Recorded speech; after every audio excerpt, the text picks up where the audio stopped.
Mes chers compatriotes, notre pays s'apprête à célébrer le 66e anniversaire de son accession à l'indépendance.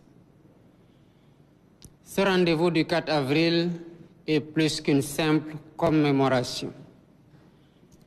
Il est un moment de rassemblement, un moment de fierté, un moment où la nation mesure le chemin parcouru et se remet en marche, plus consciente de ce qui l'unit. L'indépendance fut un acte fondateur. Elle a donné au Sénégal le droit de choisir, le devoir de décider et la responsabilité d'assumer son destin.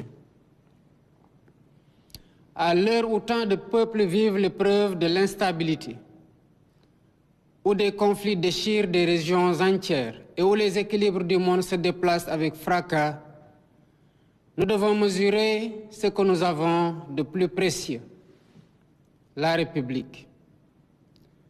La République n'est pas seulement un acquis. Elle est le fruit d'un effort collectif permanent, d'une discipline civique et d'une fidélité profonde à l'État. Dans ce contexte international particulièrement instable, marqué notamment par l'escalade des tensions au Moyen-Orient, les équilibres économiques mondiaux demeurent exposés à des chocs imprévisibles. Ces évolutions exercent déjà des pressions sur les chaînes d'approvisionnement, les coûts de transport et les prix de l'énergie, avec des effets qui peuvent se répercuter sur les économies, y compris la nôtre. Les efforts importants consentis ces derniers mois pour alléger le coût de la vie et améliorer les conditions des ménages doivent donc être consolidés avec vigilance. C'est pourquoi nous devons rester lucides, anticiper ces évolutions et poursuivre avec méthode et responsabilité les réformes engagées, afin de préserver durablement notre économie et le pouvoir d'achat des Sénégalais.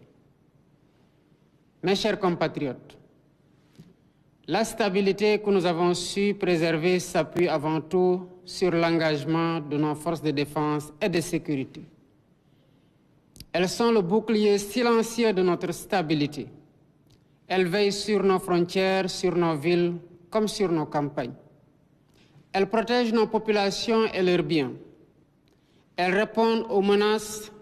Elles portent haut le drapeau du Sénégal ici et partout où le devoir les appelle.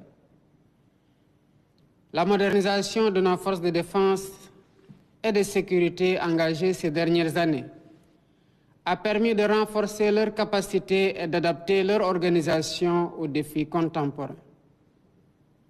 Le déploiement stratégique à l'Est, l'implantation de nouvelles unités et la création d'une nouvelle industrie de défense traduisent une préparation minutieuse et lucide.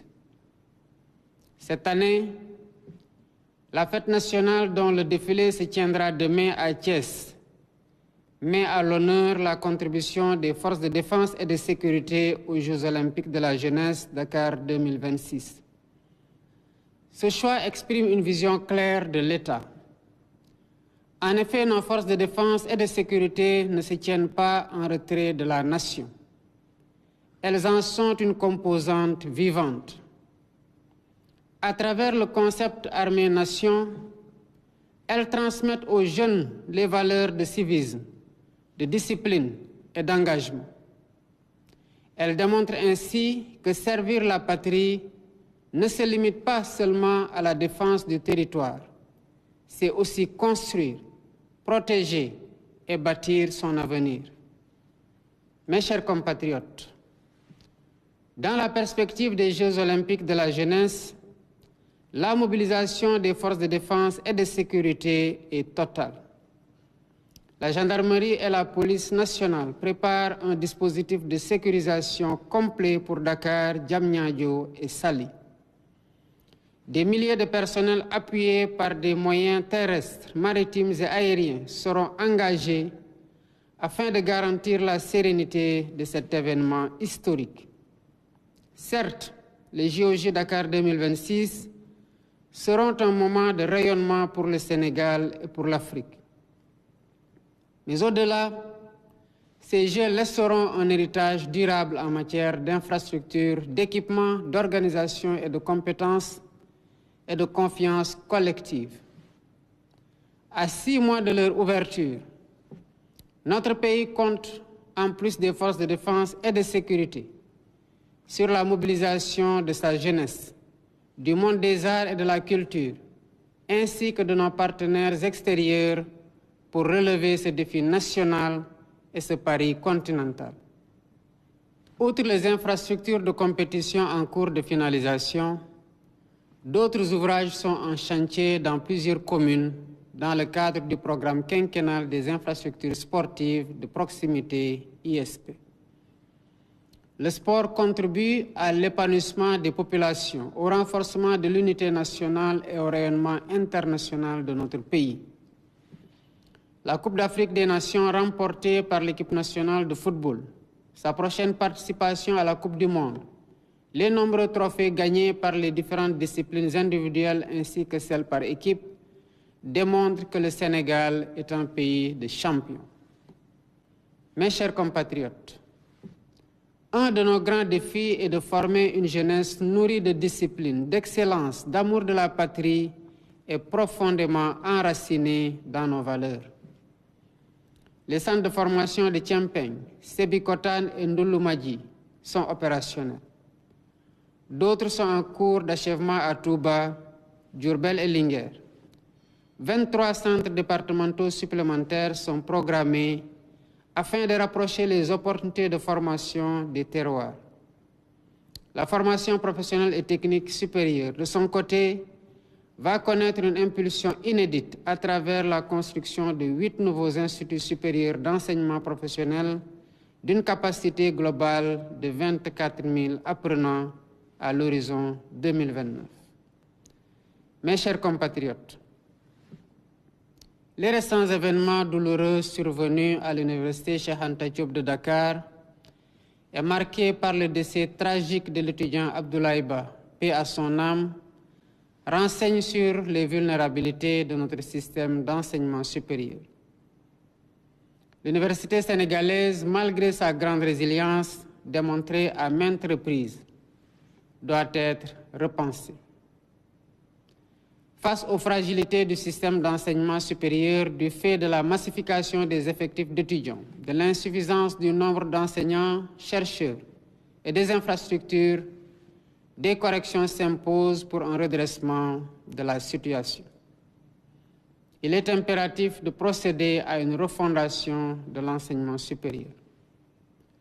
C'est cette exigence qui m'avait amené à instruire la tenue des assises dans le sous-secteur de l'enseignement supérieur et l'élaboration de l'agenda national de transformation de l'enseignement supérieur, de la recherche et de l'innovation en TESRI, dont l'adoption donnera une feuille de route pour une université pacifiée, compétitive et alignée sur les orientations de la vision Sénégal 2050. La crise universitaire actuelle sur la question des allocations d'études, liée en partie au dérèglement du calendrier académique, a conduit l'État du Sénégal à conclure des contrats de performance avec toutes les universités publiques en vue d'un retour définitif à une année universitaire normale. Au demeurant, les réformes systémiques engagées dans le cadre de la refondation curriculaire visent à repenser dans son ensemble notre modèle éducatif et de formation, afin qu'il soit d'une part fondamentalement enraciné dans nos langues, notre culture, nos traditions et nos valeurs, et d'autre part qu'il prépare notre jeunesse à la maîtrise de compétences et de connaissances scientifiques et techniques, notamment le numérique et l'intelligence artificielle. Mes chers compatriotes, la vision Sénégal 2050 nous enseigne que le véritable progrès ne se mesure pas seulement à la croissance économique, mais aussi à la capacité d'un pays à prendre soin des plus vulnérables et à garantir à chacun sa dignité et sa place dans la communauté nationale. C'est pourquoi j'ai placé l'inclusion des personnes handicapées au cœur de l'action publique. plus de 15 000 titulaires de la carte d'égalité des chances sont déjà enrôlés dans le régime d'assurance maladie universelle avec un objectif d'extension significatif en 2026. L'accès à l'emploi et à l'entrepreneuriat est renforcé. 1014 projets portés par des personnes handicapées ont été financés avec l'appui du FONGIP et de la DER/FJ pour un montant global de 1,37 milliard. Dans le cadre du PAVI 2, au moins 5% de l'enveloppe globale de 107 milliards sera réservé à leurs projets. Le programme national de bourse de sécurité familiale a été relancé et renforcé. Il est articulé avec la carte d'assurance maladie universelle et d'autres filets sociaux au profit des bénéficiaires. Les dispositifs de protection sociale adaptative soutiendront les familles affectées par les chocs économiques et climatiques. Mes chers compatriotes, 66 ans après l'indépendance, le Sénégal demeure fidèle à son cap. Le Sénégal est plus que jamais stable dans ses institutions, porté par une dynamique de réforme qui vise à consolider dans la durée les fondements de notre pacte républicain. Notre pays demeure confiant en sa jeunesse et profondément attaché à ses valeurs. Notre responsabilité, c'est de préserver cet héritage, l'enrichir et le transmettre. Demain, lorsque le drapeau s'élèvera, qu'il nous rappelle que l'indépendance est à la fois une mémoire et une exigence pour chaque Sénégalaise et chaque Sénégalais. Celle d'inscrire son action dans une dynamique collective où chaque geste, chaque engagement contribue à renforcer la cohésion nationale et à ouvrir des perspectives nouvelles pour les générations futures. C'est une fierté et un devoir.